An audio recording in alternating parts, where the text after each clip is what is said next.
ਲਖੀਮਪੁਰ ਖੀਰੀ ਹਿੰਸਾ ਕੇਸ ਦੇ ਮੁੱਖ ਗਵਾਹਾਂ ਤੇ ਤੇਜ਼ਧਾਰ ਹਥਿਆਰ ਨਾਲ ਕੀਤਾ ਗਿਆ ਹਮਲਾ।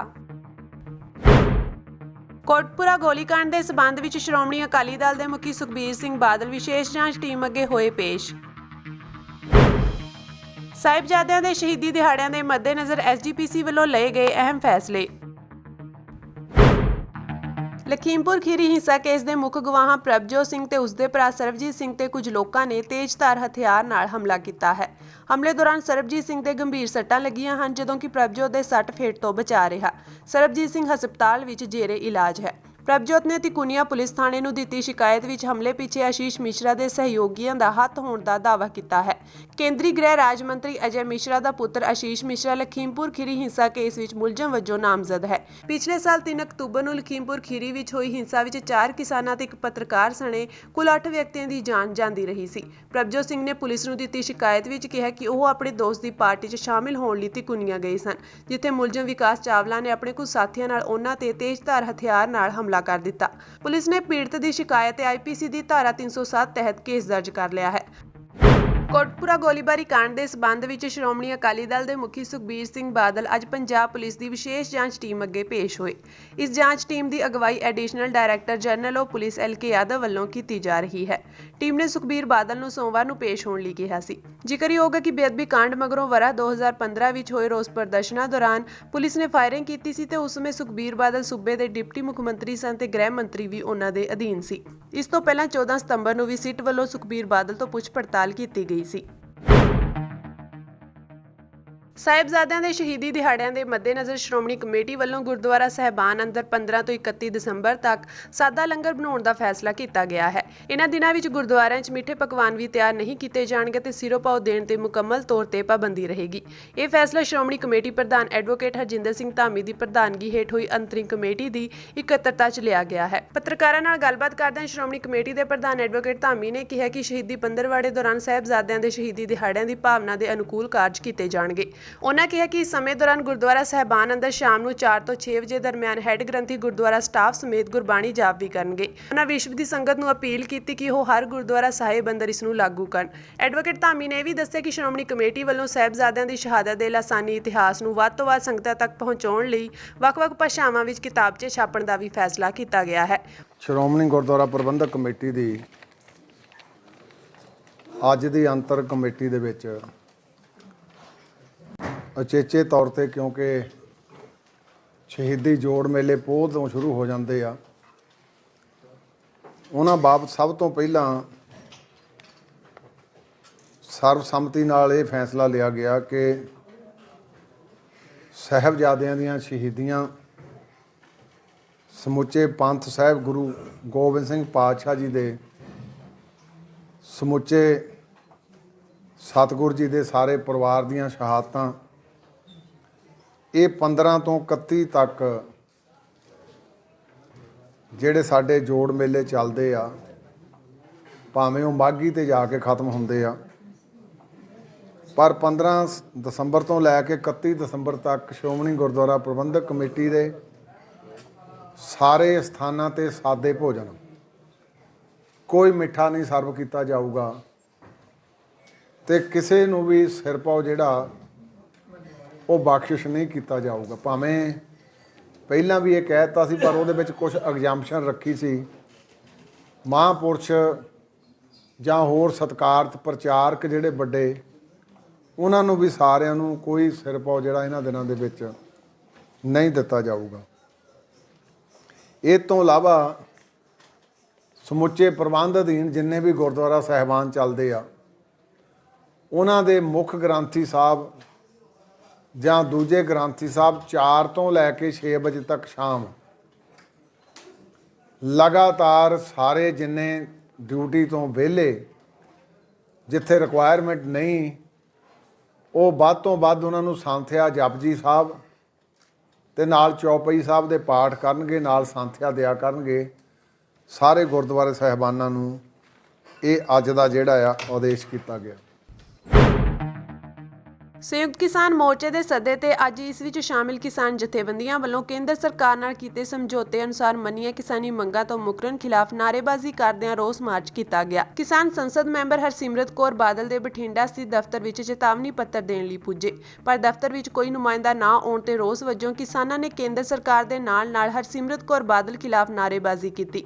ਕਿਸਾਨਾਂ ਨੇ ਚੇਤਾਵਨੀ ਪੱਤਰ ਹਰਸਿਮਰਤ ਕੌਰ ਬਾਦਲ ਦੇ ਦਫ਼ਤਰ ਦੇ ਗੇਟ ਉੱਪਰ ਚਿਪਕਾ ਦਿੱਤਾ। ਇਸ ਦੌਰਾਨ ਕੁੱਲ ਹਿੰਦ ਕਿਸਾਨ ਸਭਾ ਦੇ ਸੂਬਾ ਪ੍ਰਧਾਨ ਬਲਕਰਨ ਸਿੰਘ ਬਰਾੜ ਨੇ ਕੇਂਦਰ ਸਰਕਾਰ ਤੇ ਵਾਅਦਾ ਖਿਲਾਫੀ ਦੇ ਦੋਸ਼ ਲਾਏ। ਉਹਨਾਂ ਚੇਤਾਵਨੀ ਦਿੰਦਿਆਂ ਕਿਹਾ ਕਿ ਜੇ ਕੇਂਦਰ ਸਰਕਾਰ ਨੇ ਕਿਸਾਨੀ ਮੰਗਾਂ ਨਾ ਮੰਨੀਆਂ ਤਾਂ ਕਿਸਾਨ ਜਲਦ ਹੀ ਮੁੜ ਦਿੱਲੀ ਵੱਲ ਕੂਚ ਕਰਨਗੇ। ਅੱਜ ਸੰਤ ਬਲਵੀਰ ਸਿੰਘ ਸੀਚੇਵਾਲ ਨੇ ਕਿਹਾ ਕਿ ਪੰਜਾਬੀ ਭਾਸ਼ਾ ਨੂੰ ਸੰਸਦ ਭਵਨ 'ਚ ਮਿਲੀ ਮਾਨਤਾ ਇੱਕ ਵੱਡੀ ਉਪਲਬਧੀ ਹੈ ਅਤੇ ਹੁਣ ਸਾਰੇ ਦਸਤਾਵੇਜ਼ ਪੰਜਾਬੀ ਭਾਸ਼ਾ 'ਚ ਲਿਖੇ ਜਾਣਗੇ। ਉਹਨਾਂ ਕਿਹਾ ਕਿ ਪੰਜਾਬ ਦੇ ਸੰਸਦ ਮੈਂਬਰਾਂ ਨੂੰ ਪਹਿਲਾਂ ਭਾਸ਼ਾ ਪੰਜਾਬੀ ਨਾ ਹੋਣ ਕਾਰਨ ਪਰੇਸ਼ਾਨੀ ਤਾਂ ਹੁੰਦੀ ਹੀ ਸੀ, ਨਾਲ ਹੀ ਕਾਰੋਬਾਰ ਵਿੱਚ ਵੀ ਨੁਕਸਾਨ ਹੁੰਦਾ ਸੀ। ਉਹਨਾਂ ਗੱਲਬਾਤ ਦੌਰਾਨ ਕਿਹਾ ਕਿ ਸ਼ਹੀਦ ਭਾਈ ਤਾਰੂ ਸਿੰਘ ਗੁਰਦੁਆਰਾ ਜੋ ਕਿ ਪਾਕਿਸਤਾਨ ਲਾਹੌਰ ਪੰਜਾਬ ਵਿੱਚ ਸਥਿਤ ਹੈ, ਉਸ ਨੂੰ ਤਾਲੇ ਲੱਗਣਾ ਮੰਦਭਾਗਾ ਹੈ ਅਤੇ ਅਜਿਹਾ ਨਹੀਂ ਹੋਣਾ ਚਾਹੀਦਾ। ਉਹਨਾਂ ਕਿਹਾ ਕਿ ਮੈਂ ਕੇਂਦਰ ਸਰਕਾਰ ਅਤੇ ਪ੍ਰਧਾਨ ਮੰਤਰੀ ਨੂੰ ਪਾਕਿਸਤਾਨ ਨਾਲ ਗੱਲ ਕਰਨ ਅਤੇ ਇਸ ਮੁੱਦੇ ਨੂੰ ਹੱਲ ਕਰਨ ਦੀ ਅਪੀਲ ਕਰਦਾ ਹਾਂ। ਜੇਕਰ ਮੈਨੂੰ ਮੌਕਾ ਮਿਲਿਆ ਤਾਂ ਮੈਂ ਇਸ ਮੁੱਦੇ ਨੂੰ ਸੰਸਦ ਵਿੱਚ ਉਠਾਵਾਂਗਾ। ਕਿਸੇ ਦੇ ਧਰਮ ਨਾਲ ਅਜਿਹਾ ਨਹੀਂ ਕਰਨਾ ਚਾਹੀਦਾ, ਕਿਸੇ ਦੇ ਧਰਮ ਨਾਲ ਅਜਿਹਾ ਕਰਨਾ ਗਲਤ ਹੈ। ਹਾਂ, ਬਹੁਤ ਖੁਸ਼ੀ ਦੀ ਗੱਲ ਆ ਕਿ ਸਾਰੇ ਪੰਜਾਬ ਵਾਸੀਆਂ ਵਾਸਤੇ, ਪੰਜਾਬੀ ਨੂੰ ਪਿਆਰ ਕਰਨ ਵਾਲੇ ਦੇਸ਼ ਵਿਦੇਸ਼ ਦੁਨੀਆ 'ਚ ਵਸਦੇ ਸਾਰੇ ਹੀ ਜਿਹੜੇ ਹੈ ਸਾਡੀ ਪੰਜਾਬੀ ਮਾਂ ਭਾਸ਼ਾ ਨਾਲ ਪਿਆਰ ਕਰਦੇ ਆ। ਸਾਰਿਆਂ ਨੂੰ ਅਸੀਂ ਲੱਖ ਲੱਖ ਵਧਾਈ ਦਿੰਦੇ ਹਾਂ ਕਿ ਅੱਜ ਸੰਸਦ ਦੇ ਵਿੱਚ ਮਾਂ ਬੋਲੀ ਪੰਜਾਬੀ ਨੂੰ ਜਿਹੜਾ ਹੈ ਉਹ ਮਹਾਨ ਸਤਿਕਾਰ ਸਨਮਾਨ ਮਿਲਿਆ। ਸੋ ਅਸੀਂ ਲਗਾਤਾਰ ਜਦੋਂ ਤੋਂ ਪਿਛਲੇ ਸੈਸ਼ਨ ਵਿੱਚ ਆਏ ਸੀ ਤੇ ਅਸੀਂ ਇਹ ਮੁੱਦਾ ਉਠਾਇਆ ਸੀਗਾ ਕਿ ਨਾ ਸਾਨੂੰ ਪੂਰੀ ਤਰ੍ਹਾਂ ਅੰਗਰੇਜ਼ੀ ਆਉਂਦੀ ਆ, ਨਾ ਪੂਰੀ ਤਰ੍ਹਾਂ ਸਾਨੂੰ ਹਿੰਦੀ ਜਿਹੜੀ ਆ ਉਹ ਪੜ੍ਹਨੀ ਆਉਂਦੀ ਹੈ। ਇਸ ਵਾਸਤੇ ਸਾਨੂੰ ਸਾਡੀ ਭਾਸ਼ਾ ਦੇ ਵਿੱਚ, ਮਾਂ ਭਾਸ਼ਾ ਦੇ ਵਿੱਚ, ਪੰਜਾਬੀ ਦੇ ਵਿੱਚ ਜਿਹੜਾ ਹੈਗਾ ਜਿੰਨਾ ਵੀ ਕੰਮ ਕਾਜ ਹੁੰਦਾ ਉਹਦੇ ਜਿਹੜੇ ਪੇਪਰ ਆ ਉਹ ਮਿਲਣ। ਪਰ ਲਗਾਤਾਰ ਨਾ ਨੁਕਰ ਹੋ ਰਹੀ ਸੀ ਸਾਡੀ। ਜਿਹੜੀ ਉਸ ਵੇਲੇ ਕਲਾਸਾਂ ਸਾਡੀਆਂ ਜਿਹੜੀਆਂ ਨਵੇਂ MP ਦੀਆਂ ਲੱਗਦੀਆਂ ਟ੍ਰੇਨਿੰਗ ਕੈਂਪ, ਉਹਦੇ ਵਿੱਚ ਵੀ ਅਸੀਂ ਮੁੱਦਾ ਉਠਾਇਆ ਸੀ, ਜਿਹਦੇ ਵਿੱਚ ਕਹਿੰਦੇ ਕਿ ਬਾਈ ਭਾਸ਼ਾ ਹੋਰ ਵੀ ਮੰਗਣਗੇ ਤੇ ਕਿੱਦਾਂ ਹੋ ਸਕਦਾ। ਪਰ ਇਹ ਕਿ ਸਾਡੀ ਮਜਬੂਰੀ ਹੈ ਤੇ ਸਾਨੂੰ ਇਹ ਪੰਜਾਬੀ 'ਚ ਮਿਲਣੀ ਚਾਹੀਦੀ ਹੈ। ਕਿੰਨਾ ਮਾਣ ਸਮਝਦੇ ਹੋ ਪੰਜਾਬ ਦੀ? ਮਾਣ ਤਾਂ ਜਿਹੜਾ ਹੈਗਾ ਕਿ ਪਹਿਲੀ ਗੱਲ ਤਾਂ ਜਿਹੜੀ ਹੈਗੀ ਹੈ ਕਿ ਹੁਣ ਤੱਕ ਕਦੋਂ ਦਾ ਇਹ ਸੰਸਦ ਚੱਲ ਰਹੀ ਹੈ, ਇਹਦੇ ਵਿੱਚ ਇਹ ਨਹੀਂ ਹੋ ਪਾਇਆ। ਇਹ ਬੜੀ ਦੁੱਖ ਦੀ ਗੱਲ ਆ ਤੇ ਹੁਣ ਜੇ ਇਹ ਮਾਨਤਾ ਮਿਲ ਗਈ ਹੈ, ਇਹ ਬੜੀ ਖੁਸ਼ੀ ਦੀ ਗੱਲ ਆ ਕਿ ਇਹ ਇੱਕ ਰਾਹ ਖੁੱਲ੍ਹ ਗਿਆ ਇਕੱਲੀ ਪੰਜਾਬੀ ਵਾਸਤੇ ਨਹੀਂ, ਹੋਰ ਭਾਸ਼ਾਵਾਂ ਵਾਲਾ ਵੀ ਜਿਹੜਾ ਕੋਈ ਸਾਡੇ ਵਰਗਾ ਘੱਟ ਪੜ੍ਹਿਆ ਲਿਖਿਆ ਆਊਗਾ ਉਹਨੂੰ ਜਿਹੜਾ ਹੈ ਉਹਨਾਂ ਦੀ ਮਾਂ ਭਾਸ਼ਾ ਦੇ ਵਿੱਚ ਵੀ ਉਹਨਾਂ ਨੂੰ ਮਿਲ ਸਕਦਾ, ਕਿਉਂਕਿ ਇੱਕ ਰਾਹ ਖੁੱਲ੍ਹ ਗਿਆ ਇਸ ਦੇ ਆਉਣ। ਕਿਉਂਕਿ ਅੱਗੇ ਸਾਰਾ ਅੰਗਰੇਜ਼ੀ ਹਿੰਦੀ 'ਚ ਆਉਂਦਾ ਸੀ। ਆ ਤੁਸੀਂ ਦੇਖ ਸਕਦੇ ਆ ਆ ਪਹਿਲਾ ਬੁਲੇਟਿਨ ਜਿਹੜਾ ਹੈ ਇਹ ਪੰਜਾਬੀ ਦੇ ਵਿੱਚ ਜਿਹੜਾ ਹੈਗਾ ਰਾਜ ਸਭਾ ਦੇ ਸੰਸਦ ਬੁਲੇਟਿਨ ਜਿਹੜਾ ਹੈ ਇਹ ਜਾਰੀ ਹੋਇਆ। ਸੋ ਇਹ ਇੱਕ ਮਾਣ ਵਾਲੀ ਗੱਲ ਆ। ਸਾਡੇ ਗੁਰੂਆਂ ਦੀ ਭਾਸ਼ਾ, ਪੀਰਾਂ ਫਕੀਰਾਂ ਦੀ ਭਾਸ਼ਾ, ਗੁਰੂ ਗ੍ਰੰਥ ਸਾਹਿਬ ਮਹਾਰਾਜ ਦੀ ਉਹ ਜਿਸ ਵਿੱਚ ਬਾਣੀ ਗੁਰਮੁਖੀ ਵਿੱਚ ਉਚਾਰਨ ਹੋਈ ਹੈ, ਸੋ ਉਹ ਭਾਸ਼ਾ ਅੱਜ ਸੰਸਦ ਦੀ ਭਾਸ਼ਾ ਬਣੀ ਹੈ। ਸੋ ਇਹਦੇ ਵਾਸਤੇ ਅਸੀਂ ਗੁਰੂ ਮਹਾਰਾਜ ਦਾ ਕੋਟਾਨ ਧੰਨਵਾਦ ਕਰਦੇ ਹਾਂ, ਜਿਨ੍ਹਾਂ ਨੇ ਕਿਰਪਾ ਕਰਕੇ ਜਿਨ੍ਹਾਂ ਕਹਿੰਦੇ ਜਿਸ ਕਾ ਕਾਰਜ ਤਿਨ ਹੀ ਕੀਆ ਮਾਨਸ ਕਿਆ ਵਿਚਾਰਾ ਰਾਮ। ਬੰਦੇ ਦਾ ਤਾਂ ਨਾ ਹੁੰਦਾ, ਕਰਨ ਵਾਲਾ ਤਾਂ ਪਰਮੇਸ਼ਰ ਹੁੰਦਾ। ਉਹਨਾਂ ਨੇ ਕਿਰਪਾ ਕੀਤੀ ਹੈ, ਇਹ ਇੱਕ ਪੰਜਾਬੀ ਨੂੰ ਮਾਣ ਸਤਿਕਾਰ ਮਿਲਿਆ। ਅਸੀਂ ਗੁਰੂ ਮਹਾਰਾਜ ਦਾ ਵੀ ਧੰਨਵਾਦ ਕਰਦੇ ਹਾਂ ਤੇ ਜਿਹੜੇ ਇਸ ਵੇਲੇ ਦੇ ਚੇਅਰਮੈਨ ਆ, ਜਿਹੜੇ ਪਿਛਲੇ ਨਾਇਡੂ ਸਾਹਿਬ ਪਿਛਲੇ ਚੇਅਰਮੈਨ ਆ, ਉਹਨਾਂ ਦਾ ਵੀ ਅਸੀਂ ਧੰਨਵਾਦ ਕਰਦੇ ਹਾਂ, ਜਿਨ੍ਹਾਂ ਨੇ ਆਪਣਾ ਵਡਮੁੱਲਾ ਯੋਗਦਾਨ ਪਾ ਕੇ ਇੱਥੋਂ ਤੱਕ ਇਹ ਜਿਹੜਾ ਹੈ ਪੰਜਾਬੀ ਨੂੰ ਲਾਗੂ ਕਰਾਇਆ। ਸੰਯੁਕਤ ਕਿਸਾਨ ਮੋਰਚੇ ਨੇ ਅੱਜ ਕੇਂਦਰ ਸਰਕਾਰ ਤੇ ਰਹਿੰਦੀਆਂ ਮੰਗਾਂ ਦੇ ਹੱਲ ਵਿੱਚ ਦੇਰੀ ਕਰਨ ਦਾ ਦੋਸ਼ ਲਾਉਂਦਿਆਂ ਚੇਤਾਵਨੀ ਦਿੱਤੀ ਕਿ ਜੇਕਰ ਸੰਸਦ ਮੈਂਬਰਾਂ ਨੇ ਆਪਣੇ ਪਾਰਟੀ ਮੰਚਾਂ ਤੋਂ ਆਵਾਜ਼ ਨਾ ਉਠਾਈ ਤਾਂ ਉਹਨਾਂ ਦਾ ਘਿਰਾਓ ਕੀਤਾ ਜਾਵੇਗਾ। ਕਿਸਾਨ ਯੂਨੀਅਨਾਂ ਨੇ ਪੰਜਾਬ, ਹਰਿਆਣਾ, ਉੱਤਰ ਪ੍ਰਦੇਸ਼, ਰਾਜਸਥਾਨ, ਮੱਧ ਪ੍ਰਦੇਸ਼, ਆਂਧਰਾ ਪ੍ਰਦੇਸ਼, ਕਰਨਾਟਕ, ਕੇਰਲਾ, ਮਹਾਰਾਸ਼ਟਰ ਵਿੱਚ ਰਾਸ਼ਟਰਪਤੀ ਦੇ ਨਾਮ ਸਥਾਨਕ ਸੰਸਦ ਮੈਂਬਰਾਂ ਨੂੰ ਚੇਤਾਵਨੀ ਪੱਤਰ ਸੌਂਪੇ। ਕਿਸਾਨਾਂ ਨੇ ਦੋ ਟੁਕ ਕਿਹਾ ਕਿ ਜੇਕਰ ਉਹਨਾਂ ਦੀਆਂ ਮੰਗਾਂ ਪੂਰੀਆਂ ਨਾ ਕੀਤੀਆਂ ਗਈਆਂ ਤਾਂ ਉਹ ਮੁੜ ਤੋਂ ਵੱਡੇ ਅੰਦੋਲਨ ਦਾ ਰੁਖ ਕਰਨਗੇ। ਕਿਸਾਨਾਂ ਨੇ ਸਰਕਾਰ ਨੂੰ ਚੇਤਾਵਨੀ ਦਿੱਤੀ ਕਿ 2024 ਦੀਆਂ ਲੋਕ ਸਭਾ ਚੋਣਾਂ ਤੋਂ ਪਹਿਲਾਂ ਅਜੇ ਬਹੁਤ ਕੁਝ ਹੋ ਸਕਦਾ ਹੈ। ਕਿਸਾਨ ਅੰਦੋਲਨ ਦੀ ਸਮਾਪਤੀ ਦੀ ਪਹਿਲੀ ਵਰ੍ਹੇਗੰਢ ਮੌਕੇ ਸੰਯੁਕਤ ਕਿਸਾਨ ਮੋਰਚੇ ਨੇ ਕੇਂਦਰ ਸਰਕਾਰ ਦਾ ਧਿਆਨ ਖੇਤੀਬਾੜੀ ਤੇ ਕਿਸਾਨ ਭਲਾਈ ਮੰਤਰਾਲੇ ਦੇ ਸਕੱਤਰ ਸੰਜੇ ਅਗਰਵਾਲ ਵੱਲੋਂ ਮੋਰਚੇ ਨੂੰ 9 ਦਸੰਬਰ 2021 ਨੂੰ ਲਿਖੇ ਪੱਤਰ ਵੱਲ ਦਿਵਾਇਆ। ਉਹਨਾਂ ਸੰਸਦ ਮੈਂਬਰਾਂ ਨੂੰ ਕਿਹਾ ਕਿ ਉਹ ਕਿਸਾਨੀ ਮੰਗਾਂ ਬਾਰੇ ਆਪਣੀ ਆਵਾਜ਼ ਸੰਸਦ ਅੰਦਰ ਉਠਾਉਣ। ਇਸੇ ਦੌਰਾਨ ਸੰਯੁਕਤ ਕਿਸਾਨ ਮੋਰਚੇ ਦੇ ਆਗੂਆਂ ਡਾਕਟਰ ਦਰਸ਼ਨਪਾਲ ਤੇ ਜਗਮੋਹਨ ਸਿੰਘ ਪਟਿਆਲਾ ਨੇ ਕਿਹਾ ਕਿ ਕੇਂਦਰ ਨੇ ਕਿਸਾਨ ਅੰਦੋਲਨ ਦੌਰਾਨ ਬਾਕੀ ਮੰਗਾਂ ਦੇ ਹੱਲ ਦਾ ਭਰੋਸਾ ਦਿੱਤਾ ਸੀ। ਉਹਨਾਂ ਦੋਸ਼ ਲਾਇਆ ਕਿ ਕੇਂਦਰ ਸਰਕਾਰ ਨੇ ਸਿਰਫ ਖੇਤੀ ਕਾਨੂੰਨ ਵਾਪਸ ਲੈਣ ਤੋਂ ਇਲਾਵਾ ਮੋਰਚੇ ਦੀਆਂ ਬਾਕੀ ਮੰਗਾਂ ਬਾਰੇ ਸਾਲ ਬੀਤਣ ਮਗਰੋਂ ਵੀ ਵਾਅਦੇ ਪੂਰੇ ਨਹੀਂ ਕੀਤੇ। ਉਹਨਾਂ ਚੇਤਾਵਨੀ ਦਿੱਤੀ ਕਿ ਜੇਕਰ ਮੋਰਚੇ ਦੀਆਂ ਉਕਤ ਮੰਗਾਂ ਲਈ ਸੰਸਦ ਮੈਂਬਰਾਂ ਨੇ ਆਪਣੇ ਪਾਰਟੀ ਮੰਚਾਂ ਤੋਂ ਆਵਾਜ਼ ਨਾ ਉਠਾਈ ਤਾਂ ਉਹਨਾਂ ਦਾ ਘਿਰਾਓ ਕੀਤਾ ਜਾਵੇਗਾ। ਉਹਨਾਂ ਨੂੰ ਆਪਣੇ ਹਲਕਿਆਂ ਵਿੱਚ ਮੀਟਿੰਗਾਂ, ਰੈਲੀਆਂ, ਜਨਤਕ ਮੀਟਿੰਗਾਂ, ਸਮਾਗਮ ਨਹੀਂ ਕਰਨ ਦਿੱਤੇ ਜਾਣਗੇ ਅਤੇ ਇਹਨਾਂ ਦਾ ਤਿੱਖਾ ਵਿਰੋਧ ਕੀਤਾ ਜਾਵੇਗਾ। ਸਦਨ ਵਿੱਚ ਸਿਫਰ ਕਾਲ ਦੌਰਾਨ ਸ਼੍ਰੋਮਣੀ ਅਕਾਲੀ ਦਲ ਦੇ ਹਰਸਿਮਰਤ ਕੌਰ ਬਾਦਲ ਨੇ ਕਿਹਾ ਕਿ ਕੇਂਦਰ ਸਰਕਾਰ ਵੱਲੋਂ ਵਿਵਾਦਿਤਗ੍ਰਸਤ ਖੇਤੀ ਕਾਨੂੰਨਾਂ ਦਾ ਵਿਰੋਧ ਕਰ ਰਹੇ ਕਿਸਾਨਾਂ ਨੂੰ ਪੱਤਰ ਲਿਖ ਕੇ ਘੱਟੋ-ਘੱਟ ਸਮਰਥਨ ਮੁੱਲ ਬਾਰੇ ਕਾਨੂੰਨ ਬਣਾਉਣ ਦਾ ਵਾਅਦਾ ਕੀਤਾ ਗਿਆ ਸੀ, ਜਿਸ ਤੋਂ ਬਾਅਦ ਇਹ ਅੰਦੋਲਨ ਖਤਮ ਕੀਤਾ ਗਿਆ ਸੀ। ਉਹਨਾਂ ਦਾਅਵਾ ਕੀਤਾ ਕਿ ਸਰਕਾਰ ਵੱਲੋਂ ਪਿਛਲੇ ਸਾਲ ਦਸੰਬਰ ਵਿੱਚ ਦਿੱਤੇ ਪੱਤਰ ਵਿੱਚ ਦਿੱਤਾ ਗਿਆ ਇੱਕ ਵੀ ਭਰੋਸਾ ਪੂਰਾ ਨਹੀਂ ਕੀਤਾ ਗਿਆ ਅਤੇ ਕਿਸਾਨ ਮੁੜ ਦਿੱਲੀ ਦੀਆਂ ਹੱਦਾਂ ਤੇ ਆ ਕੇ ਧਰਨਾ ਦੇਣ ਲਈ ਮਜਬੂਰ ਹਨ। ਇਸ ਲਈ ਕੇਂਦਰ ਨੂੰ ਇਸ ਪਾਸੇ ਧਿਆਨ ਦੇਣਾ ਚਾਹੀਦਾ ਹੈ। ਉਹਨਾਂ ਕਿਹਾ ਕਿ ਅੰਦੋਲਨ ਦੌਰਾਨ ਸ਼ਹੀਦ ਹੋਏ ਕਿਸਾਨਾਂ ਦੇ ਪਰਿਵਾਰਾਂ ਲਈ ਮੁਆਵਜ਼ੇ ਦੀ ਮੰਗ ਕੀਤੀ ਗਈ ਸੀ। ਇਸ ਤੋਂ ਇਲਾਵਾ ਜਿਨ੍ਹਾਂ ਕਿਸਾਨਾਂ ਖਿਲਾਫ ਮਾਮਲੇ ਦਰਜ ਕੀਤੇ ਗਏ ਸਨ ਉਹ ਵੀ ਵਾਪਸ ਕਰਨ ਦੀ ਮੰਗ ਕੀਤੀ ਗਈ ਸੀ। ਉਹਨਾਂ ਸਦਨ ਵਿੱਚ ਦੱਸਿਆ ਕਿ ਸਰਕਾਰ ਵੱਲੋਂ ਇਸ ਚਿੱਠੀ ਜ਼ਰੀਏ ਕਿਸਾਨਾਂ ਦੀਆਂ ਮੰਗਾਂ ਪੂਰੀਆਂ ਕਰਨ ਦਾ ਭਰੋਸਾ ਦਿੱਤਾ ਗਿਆ ਸੀ, ਪਰ ਅਜਿਹਾ ਅਜੇ ਤੱਕ ਨਹੀਂ ਹੋਇਆ ਹੈ। ਉਹਨਾਂ ਕਿਹਾ ਕਿ ਪਹਿਲਾਂ ਅਜਿਹਾ ਸਮਾਂ ਹੁੰਦਾ ਸੀ ਜਦੋਂ ਜ਼ੁਬਾਨ ਦੇਣ ਤੇ ਮਸਲੇ ਹੱਲ ਹੋ ਜਾਂਦੇ ਸਨ, ਪਰ ਹੁਣ ਤਾਂ ਸਰਕਾਰ ਵੱਲੋਂ ਲਿਖਤੀ ਰੂਪ ਵਿੱਚ ਦੇਣ ਮਗਰੋਂ ਵੀ ਕਿਸਾਨਾਂ ਦੀਆਂ ਸਮੱਸਿਆਵਾਂ ਦਾ ਹੱਲ ਨਹੀਂ ਹੋਇਆ ਹੈ, ਸਗੋਂ ਕਿਸਾਨ ਮੁੜ ਆਪਣੀਆਂ ਮੰਗਾਂ ਦੀ ਪੂਰਤੀ ਲਈ ਦਿੱਲੀ ਦੀਆਂ ਸਰਹੱਦਾਂ ਤੇ ਬੈਠਣ ਲਈ ਮਜਬੂਰ ਹੋ ਰਹੇ ਹਨ। ਉਹਨਾਂ ਕਿਹਾ ਕਿ ਸਰਕਾਰ ਨੇ ਕਿਸਾਨਾਂ ਨਾਲ ਸਲਾਹ ਕੀਤੇ ਬਿਨਾਂ ਬਿਜਲੀ ਸੋਧ ਬਿੱਲ 2022 ਸਦਨ ਵਿੱਚ ਪੇਸ਼ ਕੀਤਾ, ਜਿਸ ਤੇ ਮੁੜ ਵਿਚਾਰ ਕੀਤਾ ਜਾਣਾ ਚਾਹੀਦਾ ਹੈ। ਇਸ ਦੇ ਨਾਲ ਹੀ ਕਾਂਗਰਸ ਦੇ ਸੰਸਦ ਮੈਂਬਰ ਪ੍ਰਨੀਤ ਕੌਰ ਨੇ ਵੀ ਘੱਟੋ-ਘੱਟ ਸਮਰਥਨ ਮੁੱਲ ਦਾ ਮੁੱਦਾ ਚੁੱਕਿਆ ਅਤੇ ਸਰਕਾਰ ਨੂੰ ਕਿਸਾਨਾਂ ਨਾਲ ਗੱਲਬਾਤ ਕਰਕੇ ਬਿਜਲੀ ਬਿੱਲ ਤੇ ਮੁੜ ਵਿਚਾਰ ਕਰਨ ਦੀ अपील की थी। 9 दिसंबर 2021 को किसानी आंदोलन में किसानों को उठाया गया था और उन्हें एक आश्वासन दिया गया था कि एक कमेटी बनाई जाएगी जिससे C2+50% आपको MSP का गारंटी एक कानून लाया जाएगा। लेकिन दुख की बात है सर कि उस चिट्ठी में जितने भी आश्वासन लिखे थे, चाहे ये कमेटी का गठन जिसमें अभी तक किसानों के साथ कोई तालमेल होके ना MSP की बात ना गारंटी की बात, अब वो एक बार फिर आंदोलन के लिए दिल्ली के बॉर्डर में आने के लिए मजबूर हो रहे हैं सर। दूसरी बात जो इसमें जिन्होंने अपनी जानें गंवाई थी, 850 किसान जो शहीद हो गए थे, उनके लिए कॉम्पनसेशन उन्होंने मांगा था। जिनके खिलाफ केस करे गए थे उनके केस वापसी की बात करी गई थी। और सर सबसे जरूरी इसमें यह था कि जो बिजली अमेंडमेंट बिल जो इस चिट्ठी में लिखा था कि इसको पार्लियामेंट में तभी लाया जाएगा जब किसानों की जो इसमें तकलीफें हैं, उनके जो एप्रीहेंशन है उसको एड्रेस किया जाएगा।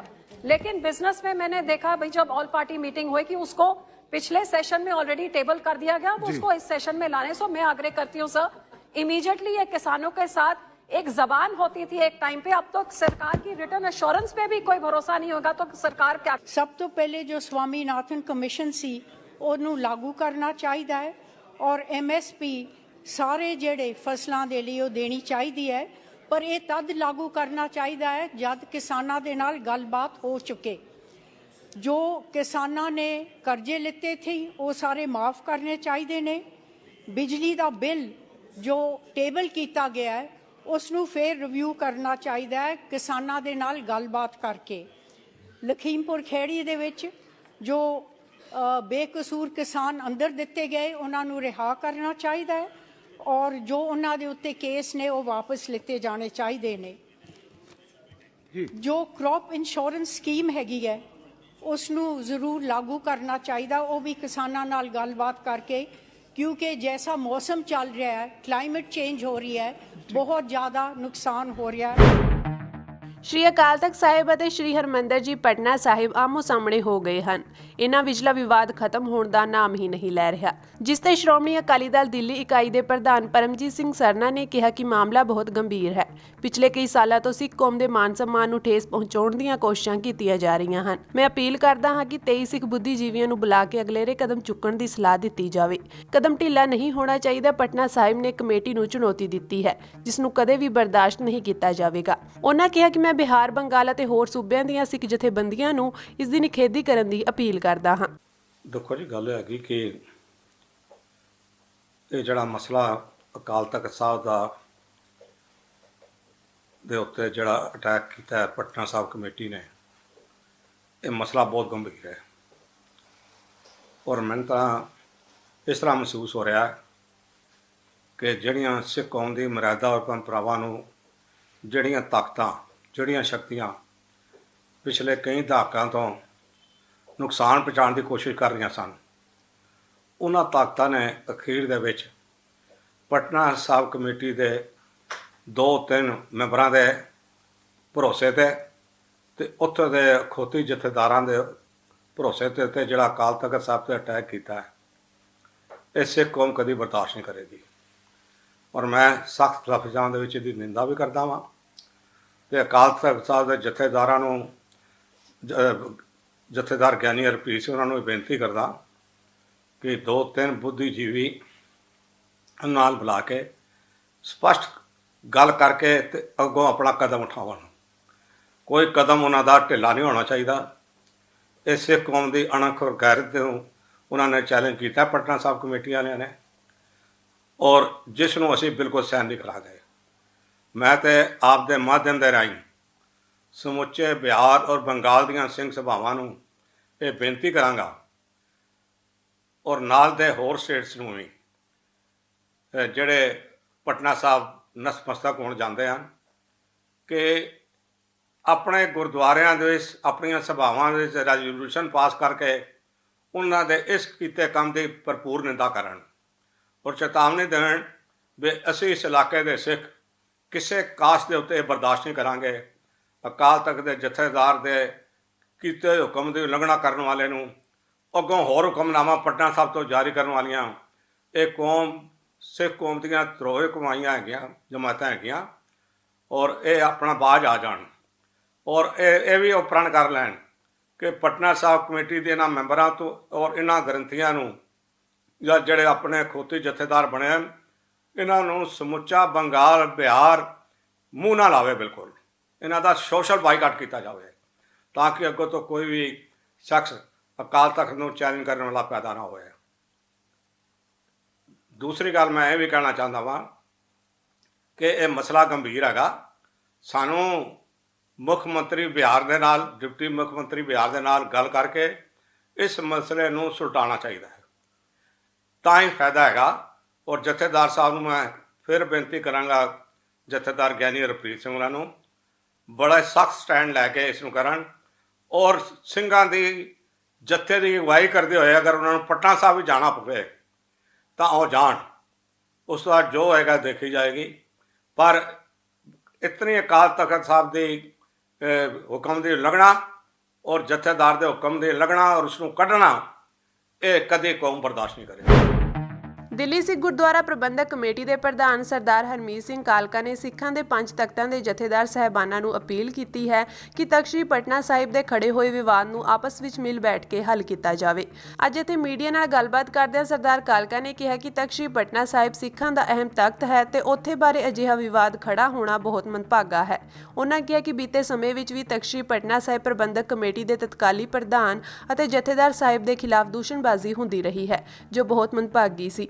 ਉਹਨਾਂ ਕਿਹਾ ਕਿ ਇਹ ਦੋਵਾਂ ਪਾਸਿਆਂ ਦੀ ਜ਼ਿੰਮੇਵਾਰੀ ਬਣਦੀ ਹੈ ਕਿ ਸੰਜਮ ਤੋਂ ਕੰਮ ਲਿਆ ਜਾਵੇ ਅਤੇ ਇੱਕ ਦੂਜੇ ਦੇ ਖਿਲਾਫ ਕੋਈ ਬਿਆਨਬਾਜ਼ੀ ਨਾ ਕੀਤੀ ਜਾਵੇ। ਉਹਨਾਂ ਕਿਹਾ ਕਿ ਸ਼੍ਰੀ ਅਕਾਲ ਤਖਤ ਸਾਹਿਬ ਦੇ ਜਥੇਦਾਰ ਸਿੰਘ ਸਾਹਿਬ ਗਿਆਨੀ ਹਰਪ੍ਰੀਤ ਸਿੰਘ ਬਹੁਤ ਸਿਆਣੇ ਹਨ ਅਤੇ ਉਹਨਾਂ ਨੂੰ ਮਾਮਲੇ ਦੀ ਗੰਭੀਰਤਾ ਨੂੰ ਵੇਖਦਿਆਂ ਤਖ਼ਤ ਸ੍ਰੀ ਅਨੰਦਪੁਰ ਸਾਹਿਬ ਤੇ ਤਖ਼ਤ ਸ੍ਰੀ ਹਜ਼ੂਰ ਸਾਹਿਬ ਦੇ ਜਥੇਦਾਰ ਸਾਹਿਬਾਨ ਸਮੇਤ ਤਖ਼ਤ ਸ੍ਰੀ ਪਟਨਾ ਸਾਹਿਬ ਦੀ ਟੀਮ ਨਾਲ ਮਿਲ ਕੇ ਮਸਲਾ ਵਿਚਾਰਨਾ ਚਾਹੀਦਾ ਹੈ ਤੇ ਇਹ ਮਾਮਲਾ ਹੱਲ ਕਰਨਾ ਚਾਹੀਦਾ ਹੈ। ਉਹਨਾਂ ਕਿਹਾ ਕਿ ਜੋ ਘਟਨਾ ਕੱਲ੍ਹ ਤਖ਼ਤ ਸ੍ਰੀ ਪਟਨਾ ਸਾਹਿਬ ਵਿਖੇ ਵਾਪਰੀ ਉਹ ਸਮੁੱਚੀ ਕੌਮ ਲਈ ਬਹੁਤ ਮੰਦਭਾਗੀ ਸੀ।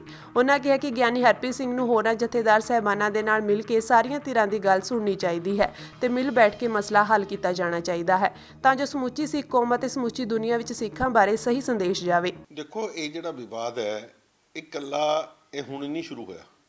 ਇਹ ਵਿਵਾਦ ਪਿਛਲੇ 1.5-2 ਸਾਲਾਂ ਤੋਂ ਚੱਲ ਰਿਹਾ ਔਰ ਜਿਸ ਤਰੀਕੇ ਦੇ ਨਾਲ ਉੱਥੇ ਪਹਿਲੇ ਪ੍ਰਧਾਨ ਜਿਹੜੇ ਉਹ ਵੀ ਕਾਬਜ਼ ਬੈਠੇ ਸੀ, ਸਰਦਾਰ ਅਵਤਾਰ ਸਿੰਘ ਹਿੱਤ ਵਰਗੇ, ਔਰ ਉਹਨਾਂ ਨੇ ਜਿਸ ਤਰੀਕੇ ਦੇ ਨਾਲ ਪ੍ਰੋਟੈਕਸ਼ਨ ਉੱਥੇ ਦੇ ਜਿਹੜੇ ਜਥੇਦਾਰ ਸਾਹਿਬ ਨੇ ਗੋਰੇ ਮਸਕੀਨ ਜੀ ਉਹਨਾਂ ਨੂੰ ਦਿੱਤੀ ਰੱਖੀ, ਉਹਨਾਂ ਦੇ ਨਾਲ ਮਿਲੀ ਭਗਤ ਕੀਤੀ।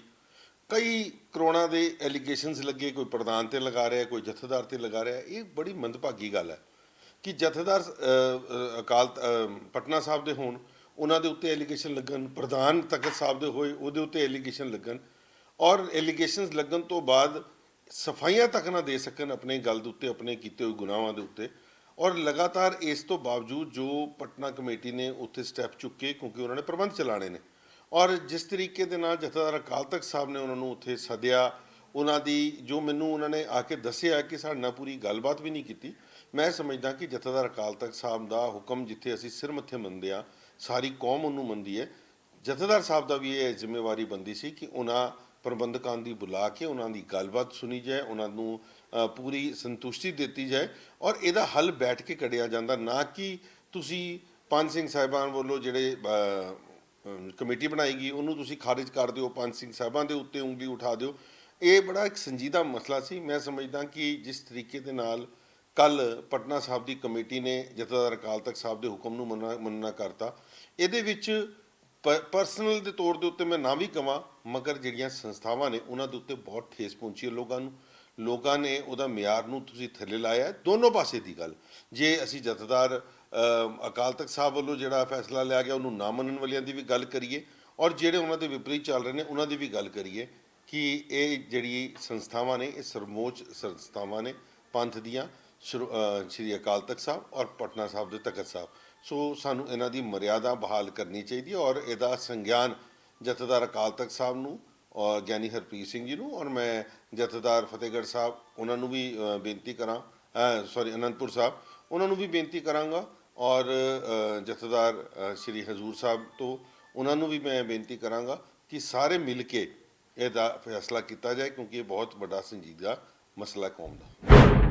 ਬਿਲਕਿਸ ਬਾਨੋ ਸਮੂਹਿਕ ਜਬਰ ਜਨਾਹ ਕੇਸ ਵਿੱਚ ਰਿਹਾ ਕੀਤੇ 11 ਦੋਸ਼ੀਆਂ ਖਿਲਾਫ ਪੀੜਤ ਬਿਲਕਿਸ ਬਾਨੋ ਵੱਲੋਂ ਸੁਪਰੀਮ ਕੋਰਟ ਵਿੱਚ ਦਾਇਰ ਰਿਵਿਊ ਪਟੀਸ਼ਨ ਨੂੰ ਜਲਦੀ ਹੀ ਸੂਚੀਬੱਧ ਕਰਨ ਲਈ ਅਦਾਲਤ ਨੇ ਹਾਮੀ ਭਰੀ ਹੈ।